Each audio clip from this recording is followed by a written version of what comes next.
چیل بھی دکھاوے کا اثر کرتی رہی۔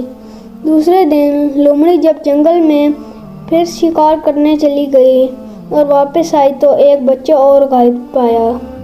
تیسرے دن بھی ایسا ہی ہوا، اس کا ایک بچہ غائب ہو گیا۔ چیل لومڑی کے سارے بچے کھا گئی۔ لومڑی کو چیل پر شک ہوا تھا، وہ پختہ یقین میں بدل گیا کہ اس کے تمام بچے چیل ہی نے کھائے ہیں، مگر وہ چپ رہی، کوئی گلہ شکوہ نہ کیا، ہر وقت روتی رہی اور خدا سے فریاد کرتی رہی کہ اے خدا، مجھے اڑنے کی طاقت عطا فرما کہ میں اپنی دوست نہ دشمن چیل سے اپنا انتقام لے سکوں۔